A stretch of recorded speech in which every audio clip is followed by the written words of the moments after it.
शक्ति घोष जी भी यहाँ उपस्थित हैं। एक बहुत ही महत्वपूर्ण विषय पर आज एक प्रेस कॉन्फ्रेंस आयोजित है। मैं डॉक्टर सुधांशु त्रिवेदी जी से अनुरोध करूंगा कि वह आज की प्रेस कॉन्फ्रेंस को संबोधित करें। मित्रों, पश्चिम बंगाल की जिस घटना को लेकर आज पूरा देश आहत भी है और आक्रोशित भी है, उसके ऊपर सर्वोच्च न्यायालय ने जो सवाल किए हैं वो लोकतंत्र और सरकार चलाने वालों की मानसिकता और नैतिकता के ऊपर उठे हुए गंभीर सवाल है। हम सब ये जानते हैं कि इस घटना को किस प्रकार से 5 प्रकारों से नष्ट करने का या पार्श्व में डालने का प्रयास किया गया। पहला विषय घटना, फिर घटना का संवेदनहीन बचाव, उसके बाद जिस निर्ममता के साथ सबूतों का नष्ट होना, उसके बाद उपद्रवियों के द्वारा वहां आतंक और उसके बाद बयान की धमकी। और आज एक बात और स्पष्ट हो गई कि तृणमूल कांग्रेस की सरकार तो पूरी निर्लज्जता के साथ अपराधियों को संरक्षण और पोषण देने में तो लगी हुई है, परंतु इंडी गठबंधन का किरदार भी साफ हो गया। मैं देश की जनता के सामने यह बात रखना चाहता हूं कि आज तृणमूल कांग्रेस सरकार का वकील कौन है? श्री कपिल सिब्बल वकील हैं पश्चिम बंगाल सरकार के, सांसद हैं उत्तर प्रदेश की समाजवादी पार्टी के समर्थन से और पूर्व मंत्री हैं कांग्रेस सरकार के। अब कोई किसी प्रकार का किंतु परंतु नहीं है कि ये सब एक दूसरे के अपराधों के संरक्षण के लिए खड़े हैं। और ये वही लोग हैं जो हर अलगाववादी के पक्ष में कोर्ट में खड़े होते थे, आतंकवादी तक के पक्ष में कोर्ट में खड़े होते थे, आज एक बार फिर दुर्दांत अपराधी के पक्ष में कोर्ट में खड़े हैं।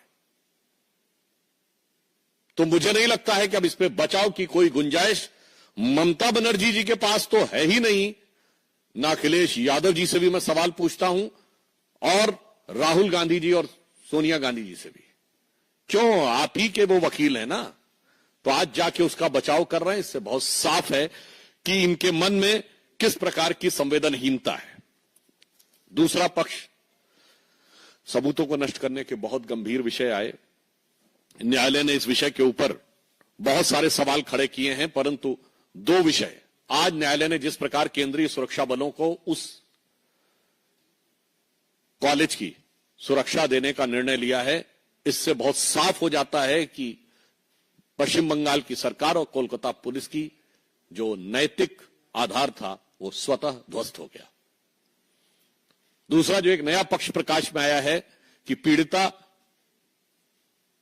अपनी डायरी लिखती थी और वो अपने पिताजी से उसको साझा करती थी और उसके बहुत से पन्ने और उस दिन के पन्ने गायब हैं। सबूतों की तो ऐसी श्रृंखला है कि उस विषय के ऊपर क्या बोला जाए ये कहने में, आपने देखा कि प्रिंसिपल का ट्रांसफर हो, उसको दूसरे का कॉलेज में बहाली हो, 40 से अधिक डॉक्टरों का आनन फानन में ट्रांसफर,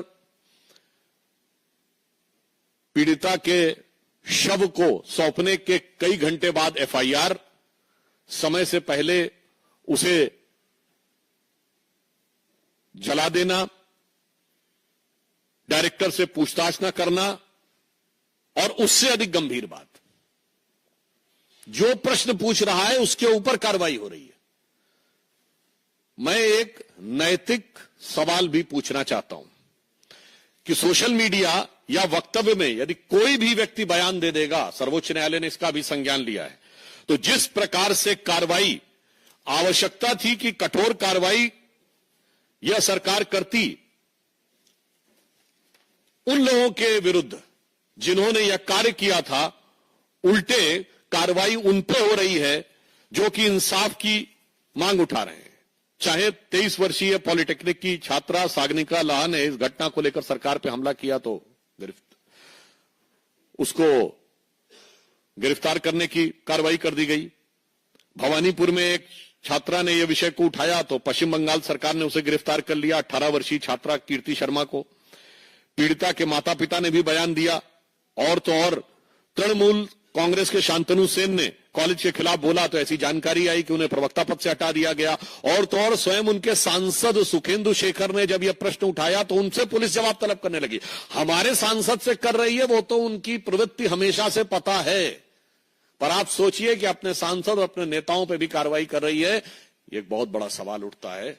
यह दर्शाता है, मैं देश के लोगों से कहना चाहता हूं कि इस बात को सोचिए कि इन पे तो कार्रवाई कर रही है, और उससे अधिक दुखद और दुर्दांत बयान उनके नेता दे रहे हैं।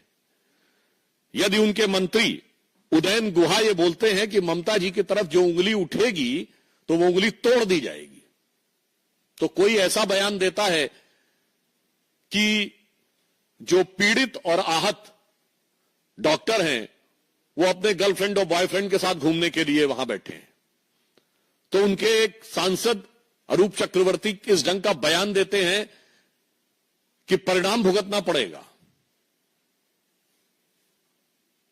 मैं देश के लोगों से पीड़ा और गंभीरता के साथ अपनी पार्टी की तरफ से कहना चाहता हूं कि आप सोचिए कि संविधान कितने बड़े खतरे में है आज पश्चिम बंगाल में। आप कल्पना करिए कि यदि इनकी कहीं सरकार होती केंद्र में तो उंगली तोड़ दी जाती, जो इनके मंत्री ने कहा है, उदयन गुहा ने, जो संदीप चक्रवर्ती ने, अरूप चक्रवर्ती ने कहा है, तो परिणाम भुगता दिया होता। आज सर्वोच्च न्यायालय और केंद्रीय बलों के हस्तक्षेप के बाद यह स्थिति है, तो मैं ये बात जिम्मेदारी के साथ कहना चाहता हूं। और आप देख रहे हैं कि इंडी गठबंधन के दलों में जो दुरभिसंधि है कि कांग्रेस के पुराने नेता, सपा के वर्तमान सांसद, सपा के समर्थन से बने वर्तमान सांसद तृणमूल कांग्रेस के वकील हैं, जिनकी ख्याति अपराधियों और अलगाववादियों का समर्थन करने की है। अर्थात अब बहुत साफ हो गया है कि संविधान इंडी गठबंधन की सरकारों में खतरे में है। और सिर्फ संविधान ही नहीं खतरे में है, जान और जहान भी खतरे में है और मान सम्मान भी खतरे में है। परंतु हम यह आश्वस्त करना चाहते हैं कि केंद्र सरकार कोई कोर कसर उठाकर नहीं रखेगी कि पीड़ित परिवार को न्याय सुनिश्चित हो सके। और इसके लिए चूंकि सर्वोच्च न्यायालय ने स्वतः संज्ञान ले लिया है, तो जो कानूनी प्रक्रिया है वो तो न्यायालय के दिशा निर्देश में चलेगी।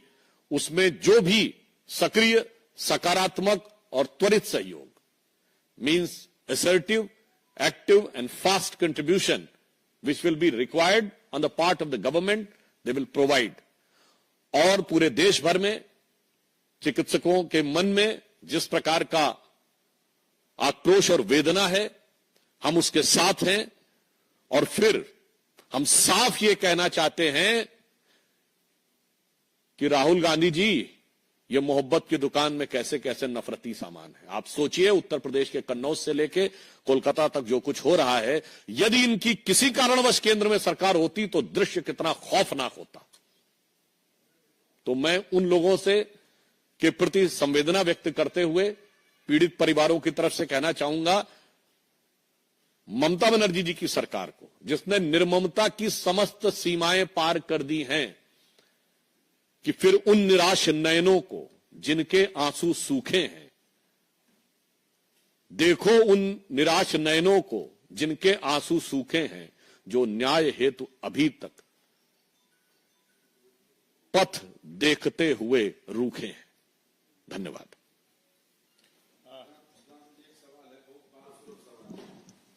आपने कहा कि मान सम्मान, संविधान यानी धन धर्म इज्जत तीनों खतरे में बंधन, तो क्या यहाँ पर केंद्र सरकार की कोई भूमिका नहीं होनी चाहिए? अब किस बात का इंतजार हो रहा है बंगाल में? देखिए, मैंने बात कही कि चूंकि न्यायालय ने इस विषय का संज्ञान ले लिया है, तो न्यायालय की प्रक्रिया के अनुरूप हम बात करेंगे। और यह बात भी हमने कही है कि सरकार इस विषय के ऊपर पूरी संवेदनशीलता और सतर्कता के साथ नजर रखे हुए है और न्याय बंगाल की जनता को और पीड़ितों को सुनिश्चित कराने के लिए जो भी उचित अवसर होगा, उचित कार्य होगा, कदम होगा, वो उठाएंगे।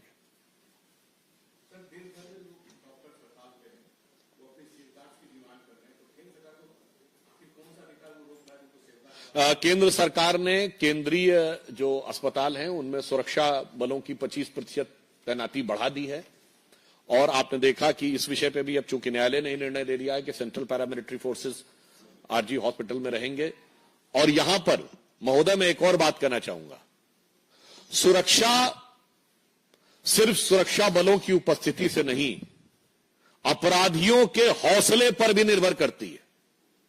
सरकार का इकबाल वो होना चाहिए कि हौसले पस्त दिखाई पड़े, ना कि हौसले बुलंद दिखाई पड़े। हमें तो यह लगता है कि जहां जहां इन दलों की सरकारें रहती हैं, अपराधियों के हौसले बुलंद दिखाई पड़ते हैं और थोड़ी सी उनकी ताकत बढ़ जाती है तो अपराधियों की हिम्मत और हिमाकत दोनों बढ़ जाती है।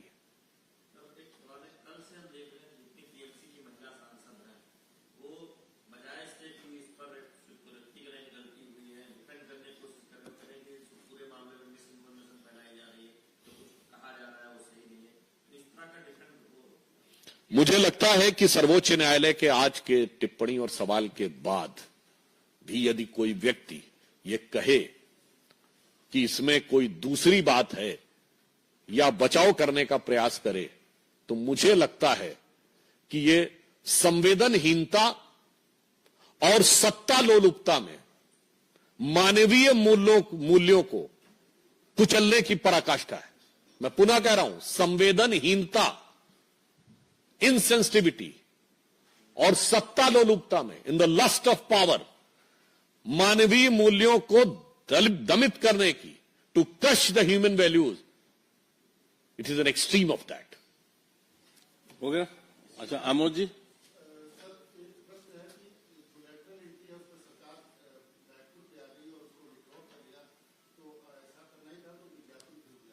सरकार ने इस विषय के ऊपर आज निर्णय ले लिया तो मुझे लगता है उस आगे कोई उस पर टिप्पणी करने की आवश्यकता नहीं। राहुल गांधी ये डिसीजन लिया गया है कि सरकार ने रोल बैक किया, जबकि लेटर में साफ था कि इसमें रिजर्वेशन का सिस्टम नहीं है। पीएम ने कहा है कि हम सोशल जस्टिस को बराबर रखना चाहते हैं, बट कांग्रेस कह रही है कि राहुल गांधी की वजह से ये डिसीजन लिया गया है इलेक्टोरल एडमिट को जो वापस किया गया नोटिफिकेशन। राहुल गांधी जी और उनके खानदान की जो खानदानी विरासत है आरक्षण और एससी एसटी ओबीसी को लेके, वो किसी से छुपी हुई नहीं है और उनकी अज्ञानता भी किसी से छुपी हुई नहीं है। मैं राहुल गांधी से पूछना चाहता हूं, वो उस समय बहुत बोल रहे थे ना कि उनको इतने सेक्रेटरी नजर नहीं आते। अभी हमारे कैबिनेट सेक्रेटरी बने हैं, किस बैच के हैं? राहुल गांधी को ना पता और बताए 1987 बैच के। मैं राहुल गांधी से सवाल पूछना चाहता हूं कि 1987 में आपकी पार्टी नहीं, आपके पिताजी की सरकार थी, बताइए कितने एससी एसटी ओबीसी थे उस समय आए थे? क्यों आरक्षण नहीं दिया था आपने ओबीसी को? कम से कम अपने पिताजी का तो जवाब दीजिए।